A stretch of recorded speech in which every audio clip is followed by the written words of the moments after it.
My name is Alan Couch. I've known Halim a little bit more than 10 years because in 1990 I commissioned a piece from him for soprano, trumpet, and piano. And he came through with that piece. It's called The Jade Flute, and we premiered it in 1990. And we've been in touch off and on since that time. About 2 or 3 months ago, I got a phone call from Halim, and he was asking me if I could give him the names of some trumpet players that might be able to come on this excursion to Egypt. And I thought, and I gave him a few names. And while I was giving him names, it sort of occurred to me that the time he was asking about came during a break that the orchestra had. And I thought if I just tweaked my schedule a little bit, maybe I could come along too, or I could offer my services. And so I said that. And he hung up and called me back about 15 minutes later and said, "Were you kidding?" And I said, "No, I don't think so." And so I did clear my schedule, and I was able to come along to Egypt on this tour. So far, I think, well, we haven't actually given a performance yet. We did one rather informal performance of a movement in Cairo at a symposium for Egyptian composers. But we're on the brink now of starting performances. We're just about to have the world premiere of his string work that he wrote for this occasion. And I'm looking forward to some successful concerts. We've been rehearsing quite hard in addition to the sightseeing, so and the jet lag is just about completely subsided, so we're just about ready to go, I think. Okay. So,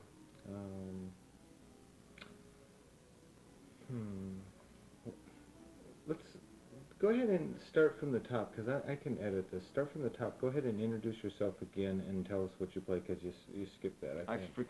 That's okay. Okay. And then go into, you don't have to cover the stuff you did say, because I can cut that. I just need an intro, and then just go ahead and do that, and we'll pause, and then we'll think about the next question. Introduce yourself again and tell us what you play, and that you've known Halim for a number of years. My name's Alan Couch. I'm a trumpet player. I'm one of 2 trumpet players on this tour, the other being Hardin Butcher. And I've known Halim since 1990. My wife and I were looking to commission a piece for a duo that we have, soprano and trumpet. And his name was suggested to us, and we got together with Halim and talked, and in fact we did commission the piece from him. It's called The Jade Flute. We premiered it that year and have done movements of it since that time. And my wife also, coincidentally, sang the premiere of Ogun, a piece that's on the program this evening. She's not, however, along on this particular tour. Okay, we can pause there. Let me think. I almost want a Halim story, but you know it doesn't. Let me see. I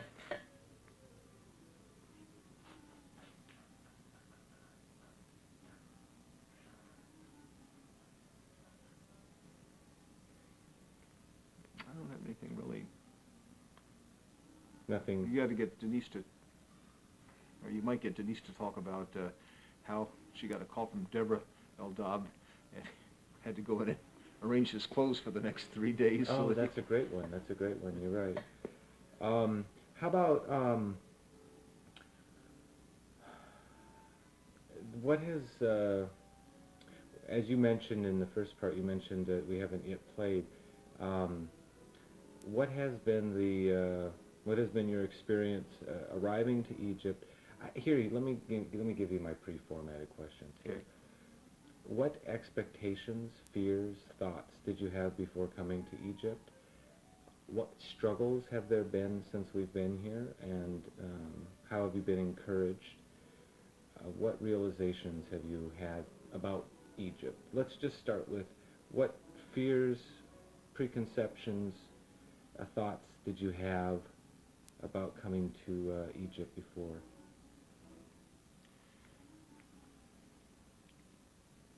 I had to think a little bit about the idea of coming to Egypt. Although we're in Africa, we're very close to the Middle East and all the troubles that are going on there. But I asked Halim, actually, I said, well, what about security? And he says, well, you just stay away from the buildings that they're apt to bomb or the buildings that are going to be bombed. And I said, well, you just point out those buildings to me and I'll be certain to give them a wide berth.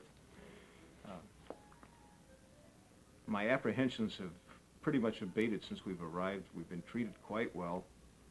I see a lot of security on the streets and certainly a lot of security at the sites that we've visited and in the museums. And I think that Egypt right now is a fairly tranquil place to be. I haven't felt menaced.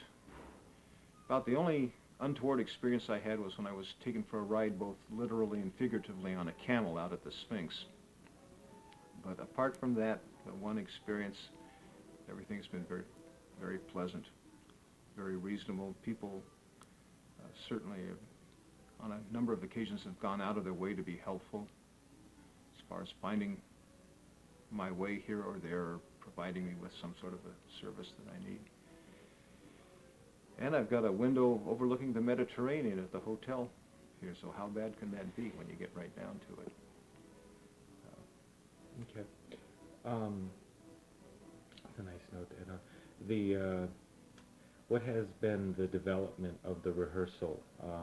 How has your experience been working with the Egyptian musicians, Sharif? And, you know, not table talk, but, you know, but don't sugarcoat it. Don't sugarcoat it, yeah. I think the concerts are now in pretty good shape to begin. We had only 3 get-togethers, as I recall, in Kent before we left, and there were logistical problems, so we had a percussionist, for example, who wasn't able to get there for those rehearsals. And the entire ensemble arriving here finally began to pull things together as a unit. Also, there's been delays about instruments. I'm sure Tu Yen can tell you horror stories about the piano, which is now behaving quite well, but which was in not good shape when it first arrived. And the music is not such easy music, and so for that reason it profits from a lot of rehearsal. And I think those sections of the music which have to be felt in addition to just being conducted and played are now beginning to come together.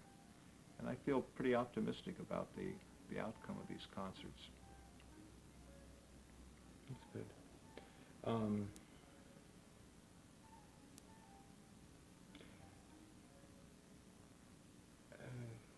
How has, what was your experience in coming to the Bibliothèque Alexandria? What is your impression of this site and what it offers and that kind of a thing? Maybe you don't have much on that, but... Okay. Well, let me see. Yesterday morning, I got up early and I was feeling somewhat energetic. I didn't have to be at the hall right away, so I walked from the hotel and was a little bit concerned about whether I'd make it or not because it's about 5 miles. But the Biblioteca here is very striking on the skyline. It's not a high structure. It's, as you probably know by now, it's sort of shaped like a solar disk. And it's rising up away from the seashore. And it's rather dark from the distance and not terribly imposing. But as you approach it, it becomes more and more imposing, and once you enter the library, it's extremely imposing.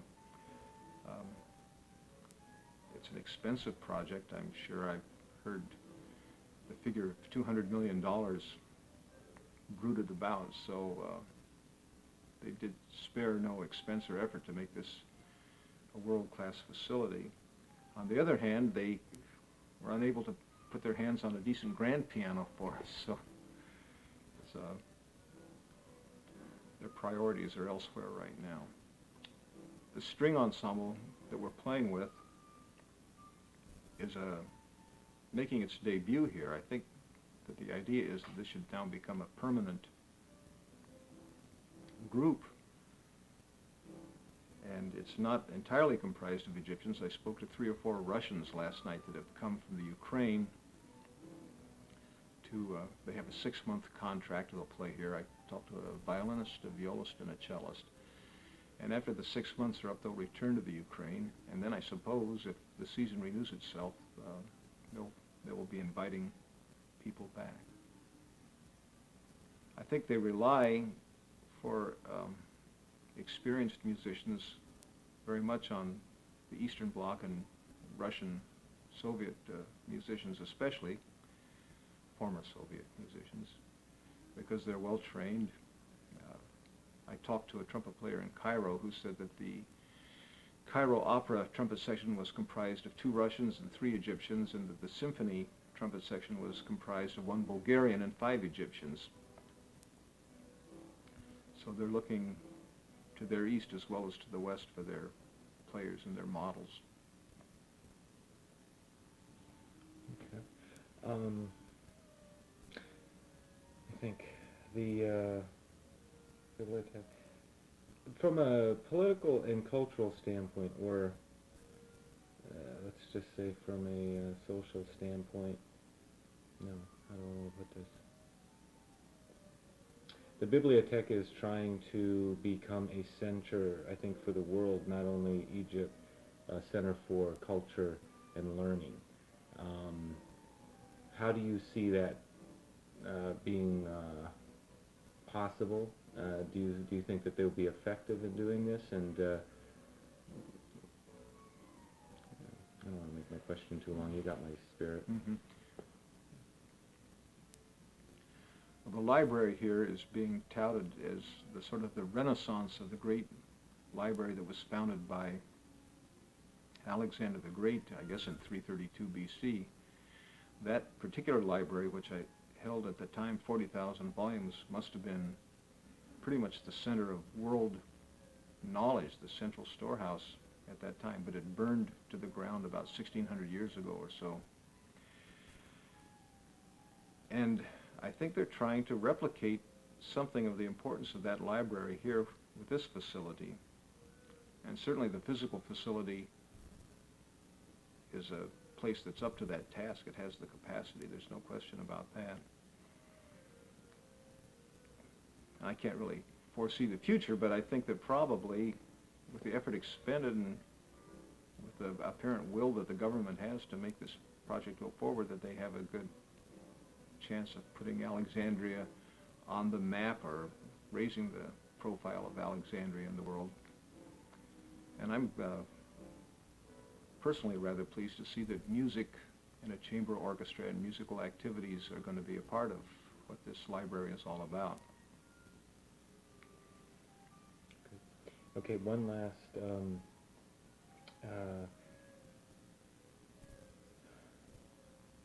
how has it been being a part of this Halim El-Dabh group? How has it been working with the musicians from Kent State and from Boise and various students and faculty? How has your experience been working with the American musicians?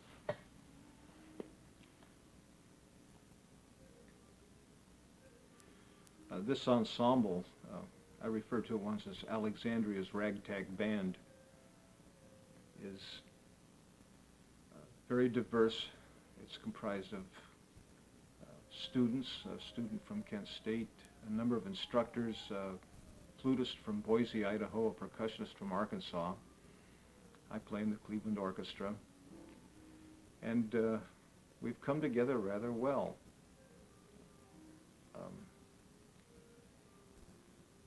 Things are not always tremendously well organized.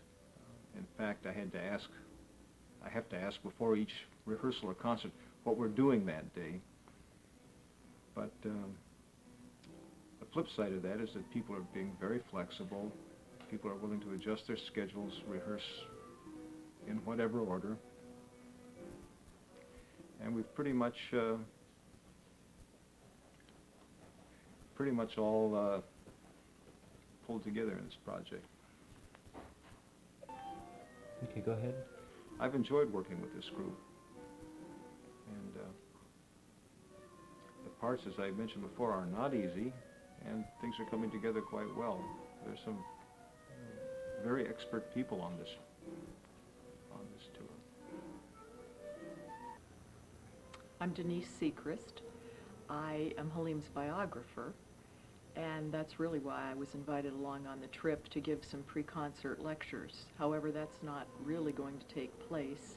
I have a background in vocal performance, so even though I haven't been singing regularly of late, I'm going to be singing a couple of his pieces, and I'm filling in on percussion on a couple other pieces, and there's one piece where the group needs a conductor, and Maestro Sharif didn't feel that he had the time to work up another piece, so I'm going to be helping out conducting that one piece, so sort of doing many, many things. But I met Halim when I was a graduate student working on a PhD at Kent State University. I knew him back in 1988, 89, but I didn't really get to know him until 1995 when the International Dictionary of Black Composers started contacting people to write articles on composers of African descent.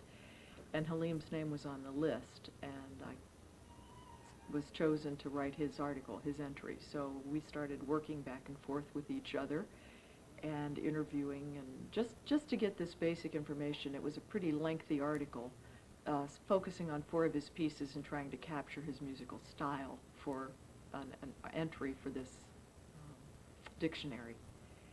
And while I was working with him, I realized what a treasure he was, and I couldn't believe that no one had ever thought to write a biography of him. And I mentioned that to 2 of my colleagues at Kent State, and Terry Miller and Kazadi Wamakuna both said, you really should, if somebody was going to write the biography, it might as well be you. You have access to him, and you've been doing this, so why don't you ask him? And I asked him, and he was very agreeable to that, and so it started in 1995, and 95 and 96 I started meeting with him practically on a weekly basis, interviewing him, taping him, transcribing our conversations. He very graciously opened up his entire office to me. He's not the most meticulous records keeper, but he keeps everything, and so it took a lot of time to research and go through all of his files and find scores and find old letters and notes and pictures, and there were many wonderful stories that he had to share. And then I put a prospectus together and submitted it to Kent State University Press, and they were very excited about it. And it was interesting, they actually had a contract for me before the book was even written, and that usually is not the way it happens. So I have finished the manuscript, and it's at the press now, being edited, and I'm happy about that, but I'm now thinking, because of this trip, maybe we need to have a postscript added to it. It would be nice maybe to include this trip in that as well. I don't know. Haven't given that full consideration yet, but right now the book ends with the piece that Halim composed after the events of September 11th. That's how the book ends at this time. What was that piece? It was called Spiral Spirits, and it's for piano and Vietnamese monochord. And so Halim premiered it at the Trumbull campus of Kent State University in October. He played the piano, and Vietnamese musician Phan Nguyen played the monochord, and it was just an incredible piece. And we had incense burning, and it was dedicated to everyone who had been affected by the tragedy. It was really beautiful. It's interesting that you bring that up, because we have come to an African nation, but yet it's still within the Arab nation also. And I'm wondering what kind of going to go back into that preconception thing, but I'm wondering what kind of fears or thoughts you might have had before coming to Egypt, and in lieu of 9/11. I'm wondering what kind of thoughts you might have had before coming here. Actually, do we want to go back into that? If you don't mind going back into that, because if you don't mind going back into a little bit of that. Doesn't have to be as long as we did the other day. Okay. Yeah, I really wasn't all that fearful myself. I was excited to come. I thought it was a wonderful opportunity. I like to travel. I think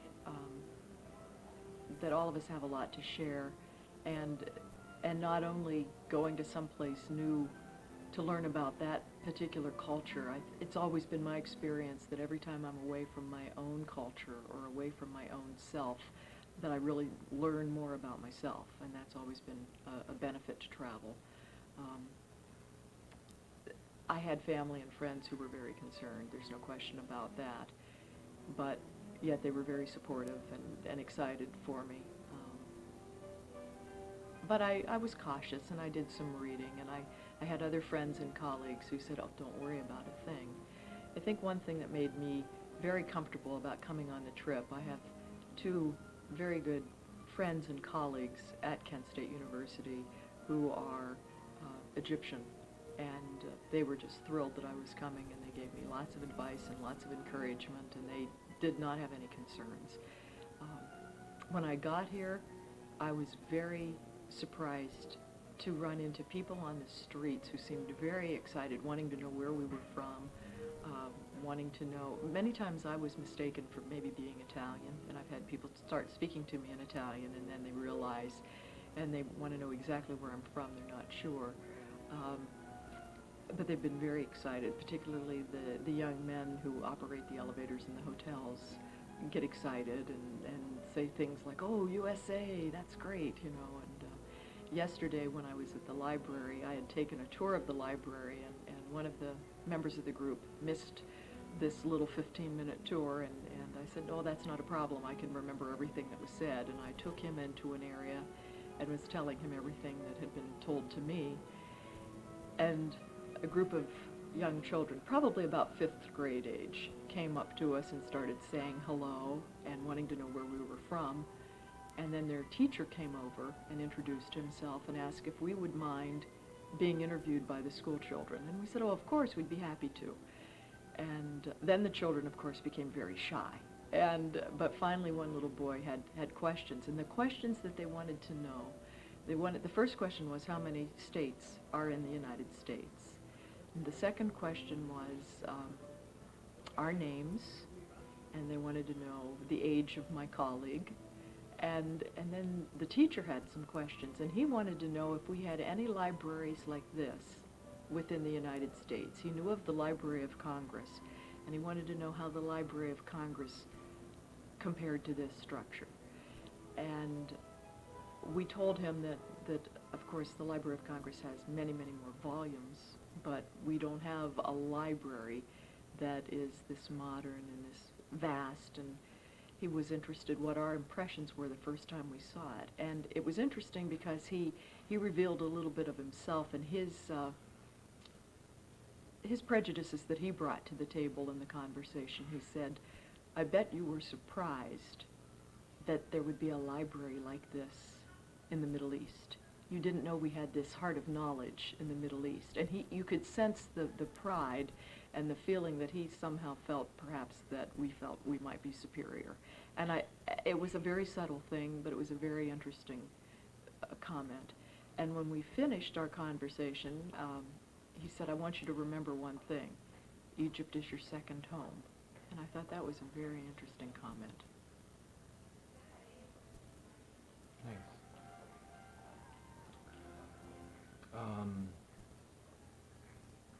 What is your impression, your first impression? Now we've been here, 3-4 days, we've seen it. What is your impression of this building, if you can describe some of the things you've seen? And is there, is it going, that's a horrible question. Does it have the potential to live up to what it wants to do you think? I don't know, something in what you've seen, structure-wise. Be honest, too. Okay, it seems yeah. disorganized to me. I don't want to push that No, onto you. right. Well, I'm still, it's hard for me to get used to the amount of security. And I think those of us who have grown up in the United States are pretty naive about things like that. And I think September 11th was a real wake-up call for us, and so we're used to living in an open society, and here every time we wanted to go anywhere, we've had to have permission, and there are guards, and they're armed, and I'm not used to that. I'm just not used to that at all, and it just seems like such a common thing, like wearing a watch, somebody to have a machine gun strapped to them with huge bullets, and I'm not really used to that. So that's been something for me. Very bureaucratic is something else that's been hard for me. Something that could be a job that could be handled by one person in the United States. It seems that it takes almost 10 people, and I'm not exaggerating. You have to go through layers to get something done, and that's been difficult. I think the library is an incredible structure. I think it has tremendous potential if they do get the books in and get it operating. I'm a little surprised that the opening is going to be, I think, the 22nd, 23rd of April, and I'm not convinced that they're really fully ready for the grand opening. And I was disappointed in the tour that we were given. When I think of taking a tour, I was anticipating maybe a half hour, 45 minutes, and we had a very charming young woman take us into one area and say, you can take pictures from here, but we don't want you wandering around the library. You just have to stay in this one area. And she basically gave us some memorized facts about the structure. It was interesting, but it wasn't what I anticipated in terms of the tour. Okay. Did we talk in this interview about the working relationship with the American musicians? How has it been developing, getting up to this point? We're about ready to give the first performance here in about an hour. Yeah. And how has it been within our own group getting prepared and getting to the point of being ready? Okay. In some regards, I wish I were a sociologist, because I've really enjoyed watching the dynamics of our contingency unfold. We have a group of people, some of them know each other very well, some of them have relationships with each other. There are others in the group who basically just met on the tour. It's been interesting to watch personalities interact with each other. I'm always fascinated by seeing that and seeing how different people accommodate other people, or how other people might rub each other the wrong way.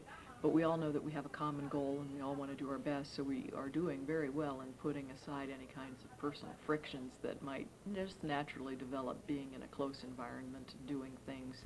And I think we're all doing very, very well. But it's been very interesting for me to sit back and look at the individuals who are working toward this common goal, and it's so obvious to see the strengths that each one of us possesses that we can bring to the group to make it better. And it's also interesting to see the individual weaknesses that we have. And so we work very well collectively, because in an area where someone is weak or maybe doesn't have a certain finesse for something, there's somebody else who can come along and make it better for the group. And so that's been pretty interesting to witness. And I think we've done really well. And I think in a way, Halim is so multifaceted, and he has such a tremendous personality, and he can adapt to any situation so well. And I think each individual in our group draws on something of Halim, and I think each one of us connects to a facet of Halim's personality. And so he's sort of like the sun, and we're these individual planets revolving around him, but we're all drawing on his energy and working collectively, even though we are very different personalities and individual people. So that's been interesting. In watching the other musicians, I think that they're similar. It's my understanding that there are 3 musicians who are from Russia, and I think that there is 1 musician from Sweden. And so they're new. Some of them have been, some of them are Egyptian and have been working together a long time, but there are some that are just coming in for this performance. And so they're going through the same thing, and we're all struggling. We all have new music to learn. We've all had some of the music for a while, but it really is coming together. And I thought last night at the rehearsal, that's when, for me, I could tell that everybody was getting to the point where it's going to be a really, really fine concert. I feel comfortable about it. There's just enough nervousness to keep us on edge so that we won't be complacent, and yet not so much nervousness that will have a negative energy. I think that we're just going to have a lot of good, positive energy for the concerts. I'm going to ask you another question, but I'm going to ask it now, and then I want you to think about it. Okay. What have you realized about yourself by coming on this tour? And I'll interview you later with that question. Okay. What have you, if there's anything that you could state that you've, because I have, and that's why I'm asking that question. I've realized, I'm going to turn this off. Biblioteca Alexandrina. Okay. Go ahead, and this is for real. This is for real. Here I am, Halim El-Dabh, at the library of Alexandrina, Biblioteca Alexandrina. I was invited here with 9 musicians from Ohio, from Kent State University, and we just had a rehearsal of the work that is going to be the premiere for the opening of the first time the orchestra of the library is to play. And this is Mr. Sharif here with me, who just played the rehearsal of the reappearance of the lotus flower, which work is dedicated to the library. The reappearance of the lotus flower is a work includes Facing the Ocean Waves, Stars Under the Sea, and the lotus flower. And Mr. Sharif said something to me that brought some chills in my body, so I want to say it again. He just finished playing, he's a violinist. And this is Madame Randa Albar. She's going to help translate in English what he says in Arabic. Yeah, he said it. He said that. You can say it in Arabic and you can translate it. First of all, I can say there is a gap in Egypt, people between the people and the modern music. And Dr. Halim make something incredible. He come. قرب He made a bridge between the people and the modern music. Modern music and the Egyptian music. الإعجاز، هتكلم على الإعجاز اللي أنا حسيت بيه من الموسيقى وأنا بعزفها في البروفا. The genuity and the genius of Dr. Halim, he felt it in the rehearsal now when he played his music. And أنا أصلا من الأقصر من أهل مدينة الأقصر. He's from Luxor. وكان عندي حظ إن أنا أشوف المعابد والآثار الفرعونية كتير. He was lucky to see monuments and معبد يعني and temples in the south of Egypt. والآثار والمعابد القديمة بتتمتع إن هي ليها ريحة خاصة، جو خاص. Those temples, they have a special scent that he knows about it and he can smell it when he goes into a temple. وكل حد يقدر يشوف ده لو كان عنده فرصة إن هو يخش معبد في الأقصر. And everybody can smell it if you go into a temple in Luxor. الإعجاز بقى إن أنا شميت نفس الريحة لما سمعت لوتس، خصوصا الانترودكشن. The introduction of the lotus made him feel and smell what he felt in Luxor, and he thinks this is Dr. Halim made it possible to by his genius writing that made it possible that he can smell it again during his performance. وكمان في الأمور بخصوص الفراعنة، هم كانوا بيأرخوا لنفسهم وبيسردوا الأحداث من أفراح ومواقف حياتية على جداريات. The pharaohs used to write their history and their life, their everyday living through designs on the walls and writing on the walls. كتير من الموسيقات اللي هنعزفها النهارده زي بلدي وحاجات تانية نقدر ان احنا نشوف فيها مواقف حياتية للفراعنة من افراح وزراعة A lot of what we see on the walls written and designed, we can hear it in Dr. Halim's music and what we're gonna hear in his performance today. وكل ده ولسه modern music still. And still it's modern music. all this history and it's still modern music. It's impossible. And that's what he means by he bridged the gap.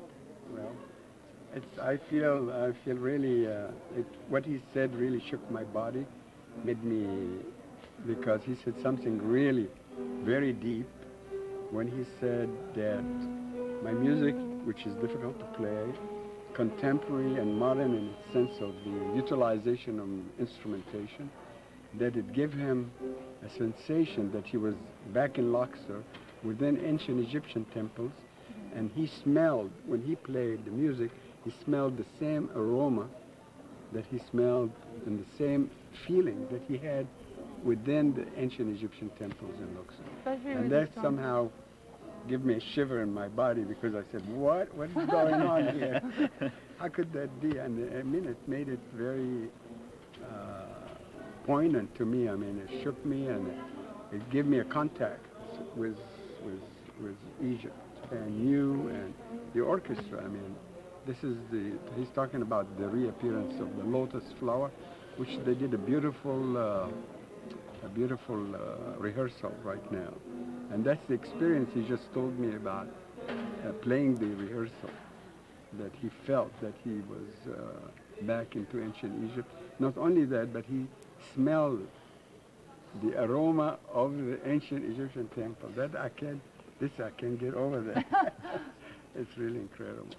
Can I ask you, being that we're moments away from the premiere of the piece, the reappearance of the lotus, can you give us any feeling from yourself, thoughts? Yeah, I'm very there's something feeling in the body is very hard to express. Feeling of connection, a feeling of anticipation, a feeling of a little bit of wonderment, and a feeling of, all these feelings kind of combined. Of course, it's the first time I heard the music. I composed it. I never heard it before. So the materialization of it was very special, and I'm looking forward for it. A great eagerness and maybe a little bit of restlessness, because I don't know, Just enough to make it good. Just enough to make it I hope the good. musicians feel a little... Yeah, well, I heard the rehearsal was excellent. It was very good. And that's why what he's talking about, he had the experience in the rehearsal.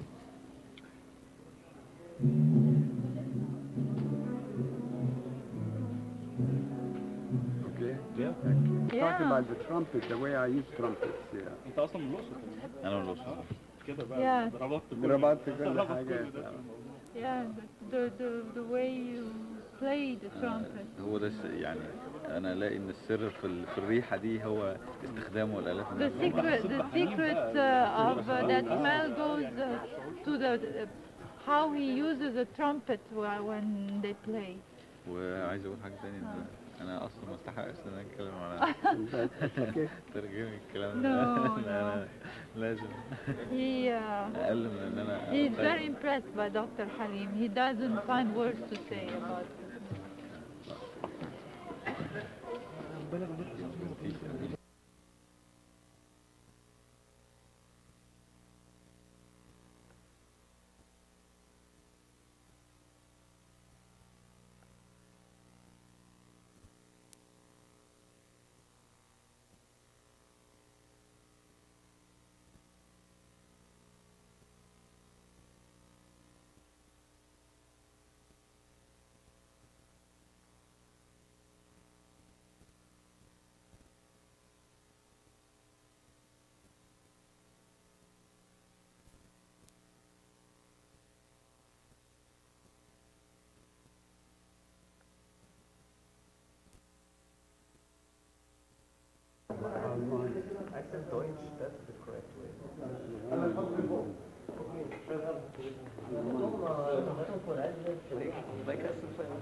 What performance are great.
What he means is you going circular, it's like the effect is unbelievable in here. But he wants you to point above as well. Oh, I don't know if that's possible. in some notes, you know.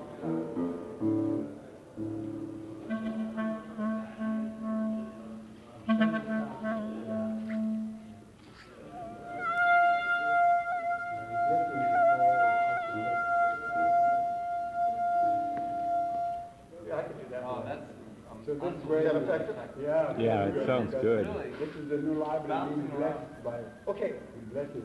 yeah, I'll move even more in the shirt. Okay, thank you. There's some glossy pamphlets too.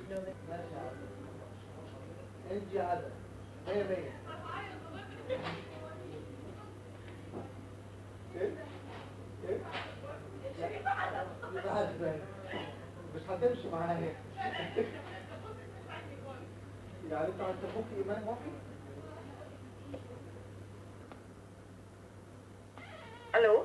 ايوه ايمان. ايوه. مين اللي شغل التليفون التاني؟ انت برضو؟ انا بس طيب. انا جيت اقول لك ان انت من واحده قفلت. طيب حبيبتي، دلوقتي الفلوس بتاعت الراجل الروسي. طب التذكره مع حضرتك؟ نسيت الوصل في البيت، عايزك يوي. تبعت لي ايهاب دلوقتي حالا. حاضر ماشي. والفلوس دي لازم تطلع النهارده لان حاضر. الراجل فضحني امبارح قدام الناس. اوكي ماشي. اوكي؟ اوكي. باي. Yes. Okay.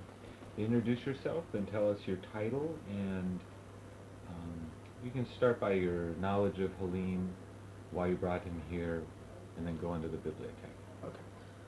I am Sharif Mohamedin. I am conductor, composer, music teacher at the Cairo Conservatoire. I am also the director of arts activity at the Alexandria Library, Bibliotheca Alexandrina.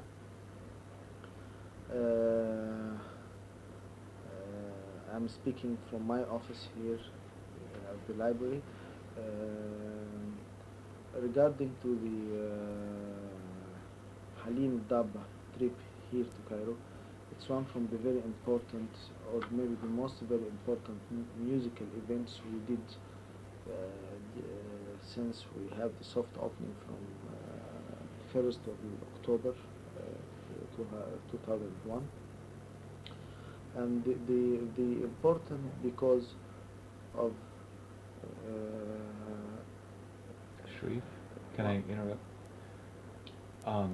You're not a shy guy. Shy? You're not shy, are you? Not at all. It's probably just because you're searching, but if you could try to look at the camera more, because it'll come across. The camera picks everything up. It magnifies everything. So when you don't look at the camera, people are going, he's not looking at the camera. Yes. But when you're talking to somebody in a room, it's natural. Yes. So just, if you start from the top, if you don't mind, I don't... Okay. Okay, I'm Sharif Mohamedin. I'm a composer, conductor, music teacher at the Cairo Conservatoire. I am always working here as the director of arts activities at the Alexandria Library, Bibliotheca Alexandrina. The arts activity includes the music, cinema, theater, and fine arts. I would like to speak about our event here, bringing Halim El-Dabh here to the Bibliotheca Alexandrina. It's one from the most important events during the last months since we opened from the soft opening at 1st of October. The importance of bringing Halim El-Dabh here because of the first, he is a great composer, he's Egyptian great composer, and he didn't show up here. He just come to short visit or something, but we never did a full concert for him, from his music. We never give him the chance to perform his electronic music, and this field is not very well known here in Egypt. And the Bibliotheca Alexandrina, one of her main jobs is to give the people the chance to know the things they must know. I mean, Halim El-Dabh, the composer, Egyptian composer, and the people don't know why he is important, why he is working all over the world, music perform all over the world, but not here. And we are trying to make 3 days concerts. One concert, his chamber music concert, and the other concert is the electronic music, and the third concert, him with the Egyptians, other Egyptians composer living here in Egypt. And we got the idea to do this with the opening of the new chamber orchestra for the Bibliotheca Alexandrina. and he wrote special piece for this opening for the orchestra, and we will perform this piece. And with this piece and with the other pieces, we are making like a small festival for him here in the Bibliotheca Alexandrina. Okay. What's the significance of him being a composer from Egypt, having traveled the world, returning back to Egypt, and playing with Egyptian musicians and composers? Composers, I know a few people have given him works. Some of the musicians are going to play these works. What's the significance of him returning? Inspiration, that kind of thing? Yes, it is. Because last year he became 80 years old, and they were celebrating him. Stop, please. Okay. What's the mean? Say again? Celebration. Celebration. No. Last year he became 80 years old, and there was a lot of celebrations for him all over the world. And that was shame that here in Egypt no one take care of this occasion. And I am Vin.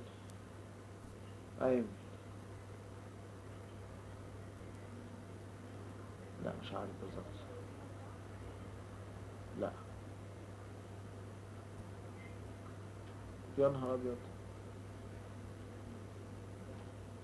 طيب وعلى العموم ما تخليش اهلك يحجزوا في القطر في الراجع، لان انا غالبا لازم هنزل السبت.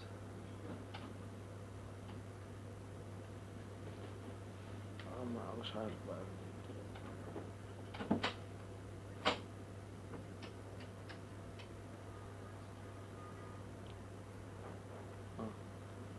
مش عارف. اوكي نشوف. يلا باي. لازم. باي. You can open it if you want. The lights. The lights? If you... Which, do they take a minute to warm up? Both.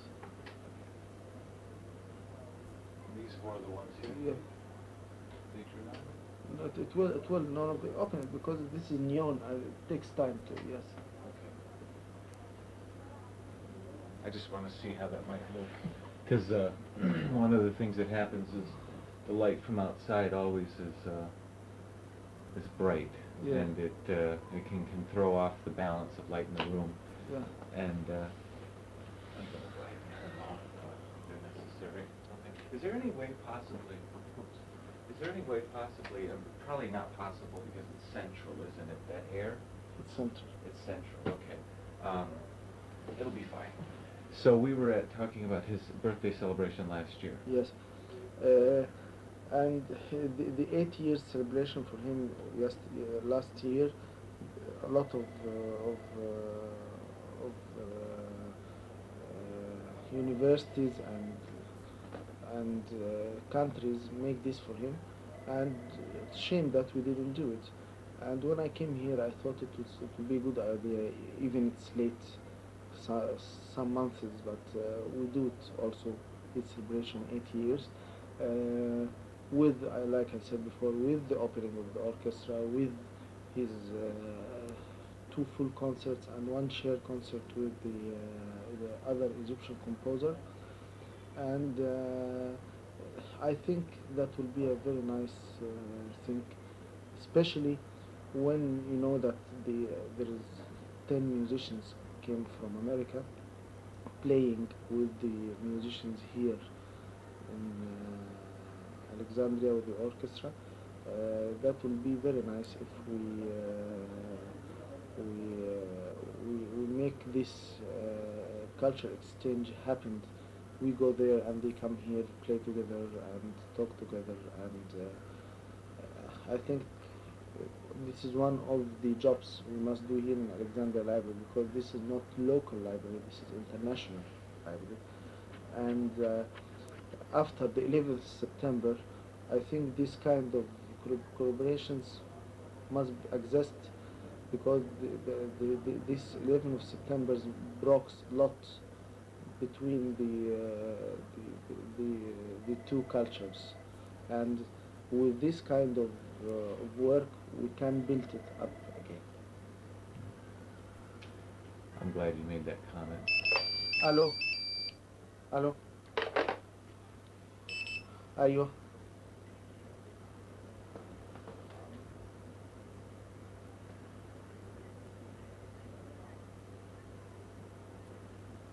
ايه يا مدين في ايه؟ ما تختشي بقى على دمك بقى. سلام.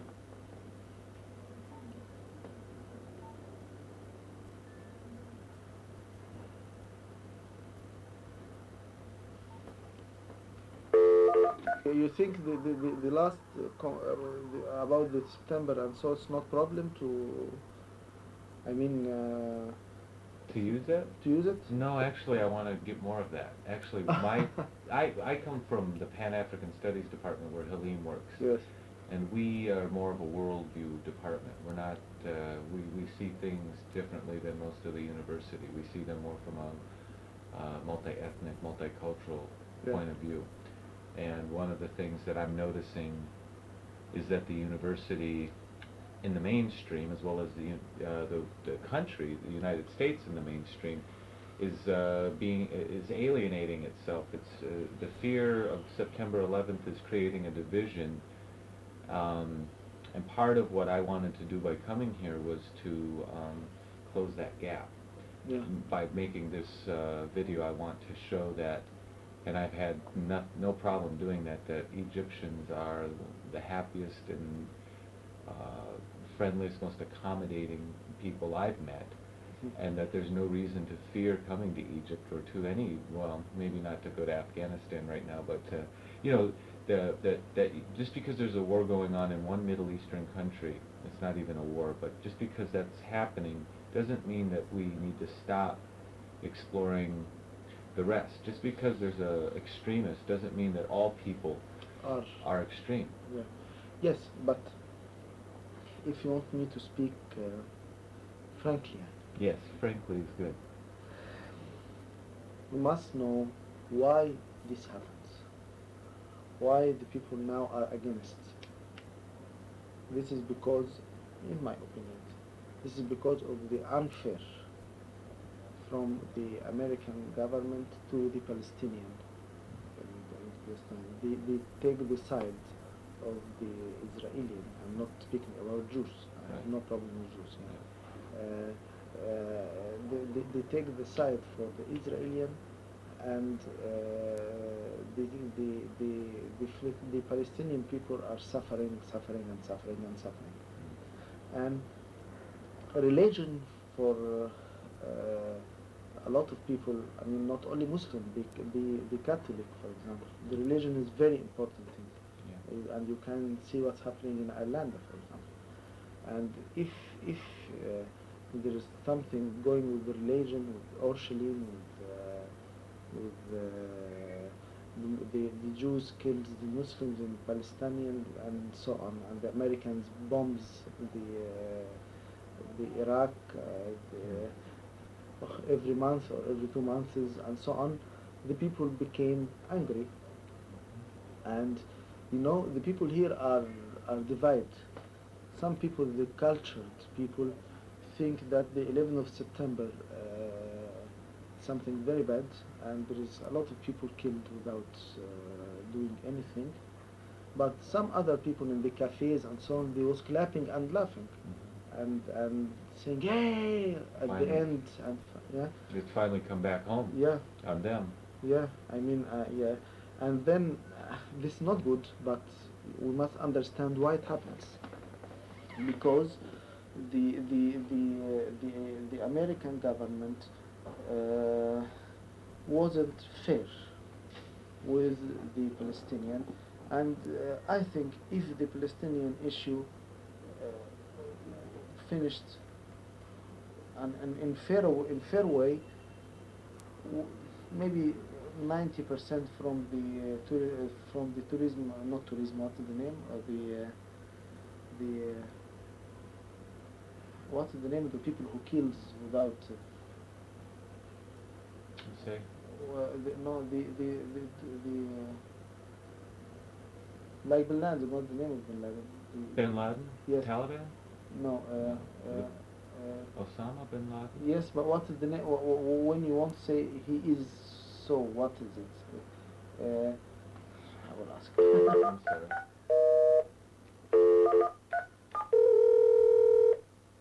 الو إرهابي يعني إيه بالإنجليزي؟ توريست Terrorism. Terrorism. Terrorism. Yeah, yeah, yeah. Yes. Okay. Terrorist, See. yes. The terrorism will not have a reason to do it again and again and again, and the people will not believe them. But what happens? The terrorism are really bad, very bad people, and they go to the young, the teenager, saying to them, look what they are doing, look, they kill your brothers in Palestine, they kill your brother in Iraq, the Israeli and the American are together against the Islam, and so on. These young people are very exciting, and they begin to use them, and also not only to use them from the point of religion, they use them from the point of poor. They give them money, and they give them chance to travel and work and so on, you know. But if the thing they use are not there, they will be more and more weak. The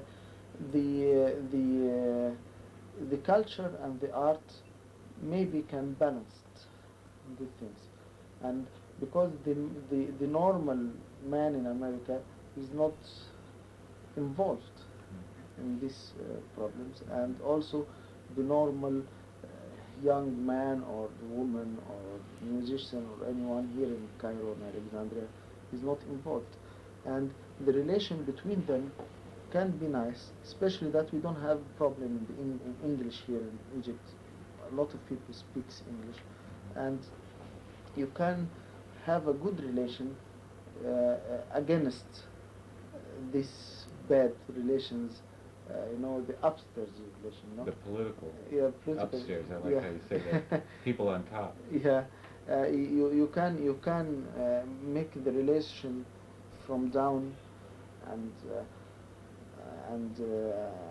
try to prepare and balance these bad things. The Americans, they must know, and I think now they understood that the people who like them are less than the people who hate them out of their country. I mean, everywhere if you have problems, they say, oh, Americans do that. And this is not the truth, because I find the Americans are very kind people, and are very smiling, and are very lovely. They like the people, and they don't have, it's not their fault doing these problems. And also we have a big problem, not only the Americans. We have educational problem. I mean, if the